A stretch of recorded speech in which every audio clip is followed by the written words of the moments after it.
नमस्कार प्यारे बच्चों, कैसे हो आप लोग। मैं आशा करता हूं कि आप लोग बहुत अच्छे होंगे, स्वस्थ होंगे और आप सभी की पढ़ाई भी बहुत ही अच्छी चल रही होगी। प्यारे बच्चों, आज का क्लास बहुत ही ज्यादा इंपॉर्टेंट है आपके फाइनल बोर्ड एग्जाम के लिए, क्योंकि आज के क्लास में हम लोग पढ़ने वाले हैं क्लास 12th बायोलॉजी का 35 most VVI objective question.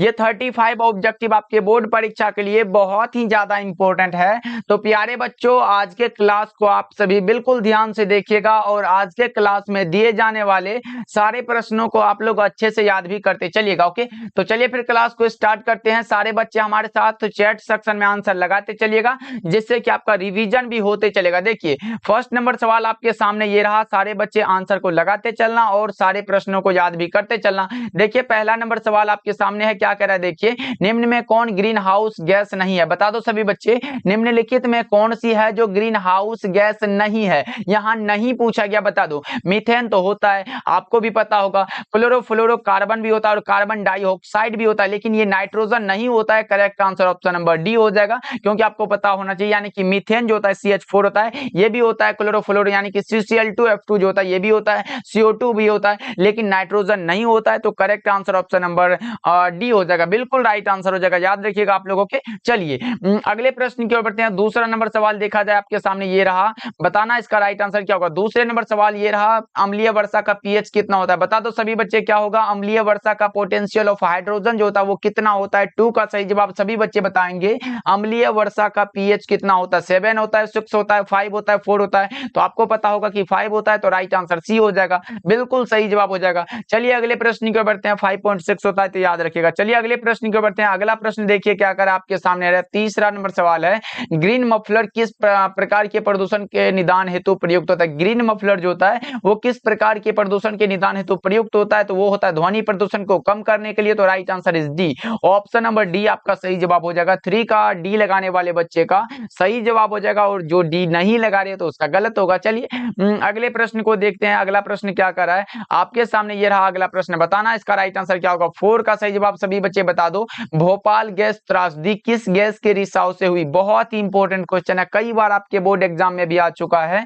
Bhopal gas त्रासदी किस गैस के रिसाव से हुई थी। तो वो हुआ था मिथाइल आइसोसाइनेट के कारण। तो सी राइट आंसर हो जाएगा। 4 का सी बिल्कुल सही जवाब हो जाएगा। याद रखिएगा आप लोग, ये भी क्वेश्चन कई बार आपके बोर्ड एग्जाम में आ चुका है, इसीलिए सिलेक्ट किया गया था। इसका अगर आपसे फॉर्मूला पूछा गया हो तो आप लगाओगे सर इसका फॉर्मूला होता है C2 होता है, H3 होता है और कौन सा, तो NO होता है। इसको भी आप लोग याद रखिएगा। अगर पूछे कि मिथाइल आइसोसाइनेट का फॉर्मूला सूत्र क्या होता है, तो आप लगाओगे सर C2H3NO होता है। चलिए अगले प्रश्न की बढ़ते हैं। अगला प्रश्न को देखा जाए, 5वां नंबर सवाल है, विश्व पर्यावरण दिवस कब मनाया जाता है। बहुत इंपॉर्टेंट क्वेश्चन है, विश्व पर्यावरण दिवस कब मनाया जाता है। बता दो सही जवाब क्या होगा। 5 का विश्व पर्यावरण दिवस कब मनाया जाता है। तो आपको याद रखना है कि यह मनाया जाता है 5 जून को। Right answer option number B हो जाएगा। या फिर आपसे पूछा गया हो कि विश्व संरक्षण दिवस कब मनाया जाता है, तो दोनों एक ही बात है। आप लगाओगे सर ये 5 जून को होती है क्या, 5 जून को होती है, तो इसको भी आप लोग याद रखिएगा। चलिए अगले प्रश्न की ओर बढ़ते हैं। 6 नंबर सवाल को देखते हैं। ये रहा आपके सामने, बताना इसका राइट आंसर।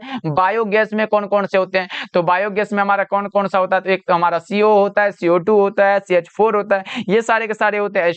H2O होता है। तो राइट आंसर कौन सा होगा, तो ऑप्शन नंबर डी हो जाएगा, क्योंकि CO2 भी होता है, H2S भी होता है और CH4 भी होता है और CO भी होता है, ये सारे के सारे होते हैं। तो राइट आंसर इज डी, आप लोग याद रखिएगा। चलिए अगले प्रश्न देखिए क्या कर आपका सामने, ये रहा 7 नंबर सवाल, विश्व संरक्षण दिवस। वही बात है, विश्व संरक्षण पूछे, विश्व पर्यावरण पूछे, तो राइट आंसर 5 का 7 का डी लगाओगे, क्योंकि 5 जून को मनाया जाता है। चलिए अगले प्रश्न की ओर बढ़ते हैं। 8 नंबर सवाल, मात्र 35 ऑब्जेक्टिव है। सारे बच्चे हमारे साथ लास्ट तक बने रहिएगा और सारे प्रश्नों को याद करते चलिएगा। 8 नंबर सवाल देखिए, डोडो क्या है। डोडो जो है वो क्या है, तो ये हमारा विलुप्त प्रजाति है। तो right answer option number A हो जाएगा, विलुप्त प्रजाति। जितने भी बच्चे लगा रहे हो सही जवाब हो जाएगा, याद रखिएगा आप लोग। ओके, चलिए 9 नंबर सवाल को देखिए क्या कर रहा है। 9 नंबर सवाल का जवाब बताना आप लोग क्या होगा। और रेड डाटा पुस्तक में किस प्रकार के जीवों की सूची रहती है। रेड डाटा बुक जो है उसमें किस प्रकार के जीवों की सूची रहती है, बता दो। 9 का राइट आंसर क्या होगा। 9 का सही जवाब बता दो सभी बच्चे फटाफट से। 9 का सही जवाब बताएंगे तो वो हमारा होता है कौन सा, दुर्लभ प्रजाति भी होता है, विलुप्त प्रजाति भी इसमें रहता है और संकटग्रस्त प्रजातियां भी रहती है। तो राइट आंसर क्या होगा, तो ऑप्शन नंबर डी हो जाएगा। चलिए अगले प्रश्न के बढ़ते हैं। 10 नंबर सवाल ये रहा आपके सामने, बताना इसका राइट आंसर। काजीरंगा राष्ट्रीय पार्क है कहाँ है, काजीरंगा राष्ट्रीय पार्क कहाँ है, ये पूछा गया आप लोगों से। तो ये है हमारा असम में है, राइट आंसर डी होगा। 10 का डी बिल्कुल सही जवाब हो जाएगा। और यह गेंडों के लिए प्रसिद्ध होता है, इसको भी आप लोग याद रखिएगा कि काजीरंगा राष्ट्रीय पार्क किसके लिए प्रसिद्ध है, तो गेंडों के लिए। ओके चलिए 11 नंबर सवाल देखिए क्या करा आपके सामने रहा। निम्न में कौन कीटभक्षी पौधा है, निम्नलिखित में कौन सा है जो कीटभक्षी पौधा है। 11 का राइट आंसर नेपेंथिस होगा, राइट आंसर बी हो जाएगा। ओके चलिए 12 नंबर सवाल देखिए, ये रहा आपके सामने। बता दो चरम समुदाय किस क्षेत्र में पाया जाता है, बता दो चरम समुदाय जो है वो किस क्षेत्र में पाया जाता है, संतुलित क्षेत्र में, संक्रमण क्षेत्र में, नग्न भूमि में, या इनमें से कोई नहीं। 12 का सही जवाब क्या लगाओगे, तो यह पाया जाता है संतुलित क्षेत्र में, राइट आंसर ए हो जाएगा। ऑप्शन ए सही जवाब हो जाएगा, याद रखिएगा आप लोगों के। चलिए अगले प्रश्न की ओर बढ़ते हैं। 13 नंबर सवाल को देखिए क्या कह रहा है। 13 नंबर सवाल का जवाब बताना। पारिस्थितिक यानी कि पारिस्थितिक तंत्र में ऊर्जा का प्रवाह आहार श्रृंखलागत होता है। ऊर्जा का प्रवाह, जैसे अगर मैं लिखूं यहाँ पे एक लिख देता हूँ, घास लिख दो, उसके बाद घास को लिख दो यहाँ पे बकरी, घास को बकरी खाती है, और बकरी को यहाँ पे डायरेक्ट लिख दो शेर, शेर लिख दो, तो मतलब एक दिशीय होता है। तो राइट आंसर कौन सा लगाओगे, ए हो जाएगा, ऑप्शन नंबर ए। इसी प्रकार से होता है तो राइट आंसर ए लगा सकते हो आप लोग। चलिए 14 नंबर सवाल को देखिए क्या कह रहा है। बता दो 14 का सही जवाब क्या होगा। पहली ट्रांसजेनिक फसल कौन सी थी, पहली ट्रांसजेनिक फसल जो थी वो कौन सी थी, बता दो 14 का सही जवाब, तो वो हमारा था तंबाकू, राइट आंसर डी होगा। ऑप्शन डी बिल्कुल सही जवाब हो जाएगा बच्चा पार्टी, याद रखिएगा। ये भी क्वेश्चन कई बार आपके बोर्ड एग्जाम में आ चुका है, इसीलिए इसको सिलेक्ट किया गया। चलिए 15 नंबर सवाल को देखते हैं हम लोग। बताना आप लोग फटाफट से। 15 नंबर सवाल ये रहा आपके सामने। किसी भी जनसंख्या में उपस्थित समस्त जीव एवं उनके जीन एवं उनके अलील क्या कहलाते हैं, बता दो किसी भी जनसंख्या में उपस्थित समस्त जीन एवं उसके अलील क्या कहलाते हैं, तो यह हमारा कहलाता है जीन कोष कहलाता है। तो राइट आंसर कौन सा होगा, ए हो जाएगा। 15 का ये राइट आंसर है। 16 नंबर सवाल को देखते हैं, ये रहा आपके सामने। बताना इसका राइट आंसर कौन सा अंग इरिथ्रोसाइट्स की जलाशय के रूप में जाना जाता है, बता दो 16 का राइट आंसर क्या होगा। कौन सा अंग है जो इरिथ्रोसाइट्स की जलाशय के रूप में जाना जाता है, तो वो जो हमारा होता है राइट आंसर है वो हो जाएगा स्प्लीन होता है, राइट आंसर सी हो जाएगा, याद रखिएगा सभी बच्चे। 17 नंबर सवाल ये रहा आपके सामने। बता दो इसका राइट आंसर क्या होगा। क्लोरेला निम्न में से क्या है, क्लोरेला जो होता है वो निम्न में से क्या होता है, जीवाणु होता है, शैवाल होता है, प्रोटोजोआ होता है, एकल सेल होता है, क्या होता है बता दो आप लोग, बता दो इसका राइट आंसर क्या होगा। 17 का सही जवाब होगा शैवाल होता है, राइट आंसर बी होगा।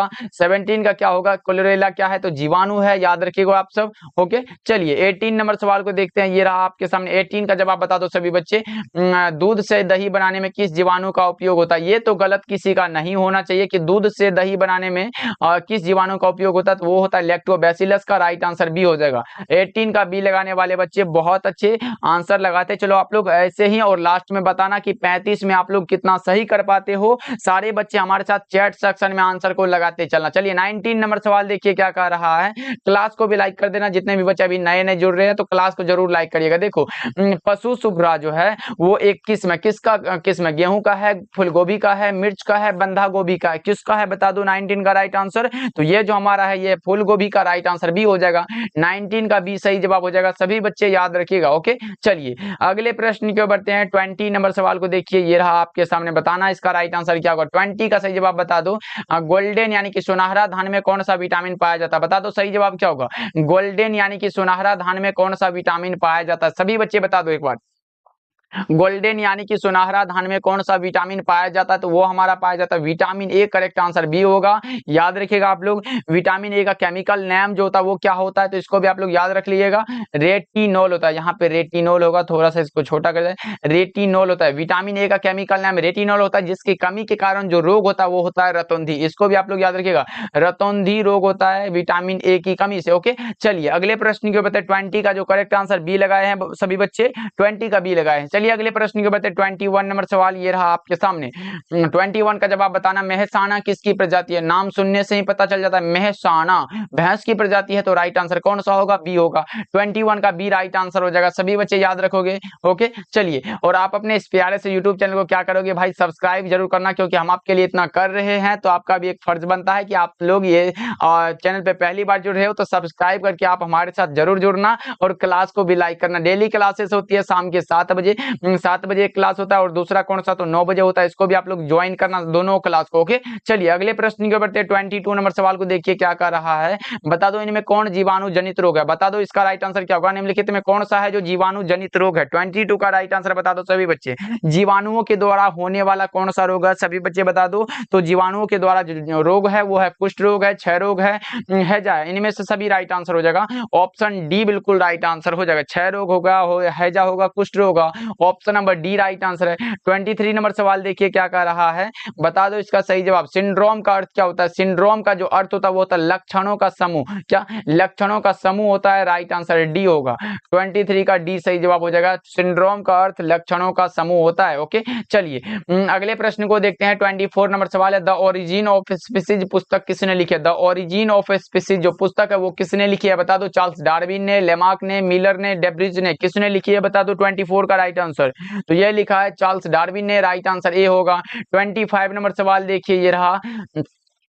25 का जवाब बताओ। क्रमिक विकास में किसका योगदान होता है। क्रमिक विकास में किसका योगदान है। स्वपरागन का, परपरागन का, कायिक प्रवर्धन का या फिर संकरण का, किसका है बता दो। 25 का राइट आंसर तो ये जो है ये है क्रॉस पोलिनेशन का। Right answer option number B होगा। परपरागन का योगदान है। चलिए अगले प्रश्न की बढ़ते हैं। 26 नंबर सवाल है न्यूक्लिक अम्ल किस एंजाइम द्वारा खंडित होता है। न्यूक्लिक अम्ल जो है वो किस एंजाइम के द्वारा खंडित होता है बता दो। 26 का राइट आंसर 26 का क्या होगा तो यह होता है न्यूक्लियेजेस। करेक्ट आंसर बी होगा। ऑप्शन बी सही जवाब हो जाएगा। न्यूक्लिक अम्ल न्यूक्लियेजेस के द्वारा खंडित होता है। ओके, चलिए 27 नंबर सवाल को देखिए ये रहा आपके सामने। बता दो इसका राइट आंसर। वर्णांधता में रोगी पहचान नहीं पाता है। वर्णांधता के कारण रोगी जो है वो किस रंग को नहीं पहचान पाता है। 27 का सही जवाब बता दो। ये लाल और हरे रंग को नहीं पहचान पाता है तो राइट आंसर बी होगा। चलिए 28 नंबर सवाल को देखते हैं हम लोग क्या कह रहा है। मेंडल ने कार्य किया था किस मटर पर। मेंडल साहब ने किस मटर पर कार्य किया बता दो। 28 का सही जवाब तो यह किया था उद्यान मटर पर। राइट आंसर कौन सा होगा तो सी हो जाएगा। उद्यान मटर पर राइट आंसर सी होगा। ओके, चलिए 29 नंबर सवाल को देखिए ये रहा आपके सामने। बताना इसका राइट आंसर क्या होगा। वर्तमान समय में भारत में गर्भ निरोध की सर्वाधिक मान्य विधि कौन सी है बता दो। इसका राइट आंसर क्या होगा। वर्तमान समय में भारत में गर्भ निरोधक की सर्वाधिक मान्य विधि कौन सी है तो वो आपको याद होना चाहिए। वो है हमारा कौन सा, वो है अंतःगर्भाशय युक्ति। ऑप्शन नंबर सी बिल्कुल राइट आंसर हो जाएगा। जिसको हम लोग क्या बोलते हैं IUDS बोलते हैं, इसको बोलते हैं, यही है हमारा। ओके, चलिए अगले प्रश्न की बढ़ते हैं। 30 नंबर सवाल को देखिए क्या कह रहा है। बता दो स्त्रियों में रजोनिवृत्ति की उम्र क्या होती है। स्त्रियों में रजोनिवृत्ति की उम्र क्या होती है तो आपको भी याद होना चाहिए क्या होती है बता दो। 30 का राइट आंसर क्या होगा। 30 का सही जवाब क्या लगाओगे तो वो होता है 50 वर्ष। ऑप्शन नंबर सी बिल्कुल सही जवाब हो जाएगा। 40 से 50 वर्ष होता है। चलिए अगले प्रश्न की बढ़ते हैं। 31 नंबर सवाल 31 का जवाब सभी बच्चे बता दो।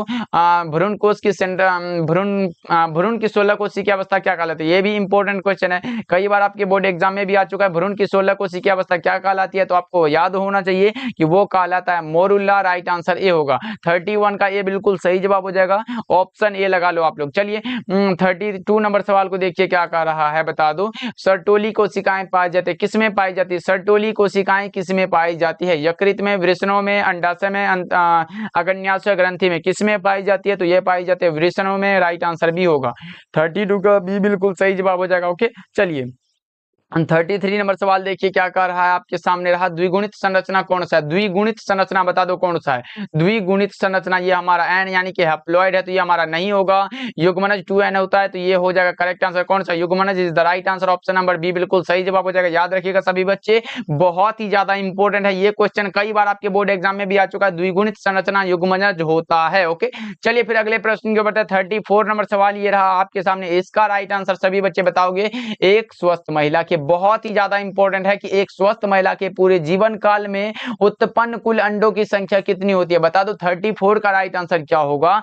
एक स्वस्थ महिला के पूरे जीवन काल में उत्पन्न कुल अंडों की जो संख्या होती है वो होती है 400। राइट आंसर बी हो जाएगा। 34 का बी बिल्कुल सही जवाब हो जाएगा। याद रखिएगा आप लोग, बहुत ही ज्यादा इंपॉर्टेंट है इसलिए इसको याद रखिएगा। 35 नंबर सवाल को देखिए ये रहा आपके सामने। बता दो इसका राइट आंसर क्या होगा। अनिषेक जनन सामान्यतः किसमें मिलता है। ये भी क्वेश्चन क्वेश्चन इंपॉर्टेंट है। अनिषेक जनन सामान्यतः किसमें मिलता है? तो अंगूर में। कौन सा? तो ऑप्शन नंबर ए में दिया गया 35 का ए लगा रहे हो आप लोग, बहुत अच्छे। 35 का ए बिल्कुल सही जवाब हो जाएगा। तो चलिए प्यारे बच्चों, आज के क्लास में हमने किया 35 ऑब्जेक्टिव को, जो आपके बोर्ड एग्जाम के लिए बहुत ज्यादा इंपॉर्टेंट होता है। इस 35 ऑब्जेक्टिव से देखना कई सारा प्रश्न ऐसा होगा जो आपके बोर्ड एग्जाम में डायरेक्टली रूप से पूछा जाएगा, इसलिए सारे प्रश्नों को जरूर याद करके रखिएगा। ओके, चलिए फिर अगले क्लास में मिलते हैं। क्लास को एक बार लाइक कर दीजिएगा सारे बच्चे, और चैनल पे पहली बार जुड़ रहे हो तो सब्सक्राइब भी करिएगा। ओके, मिलते हैं फिर अगले क्लास में।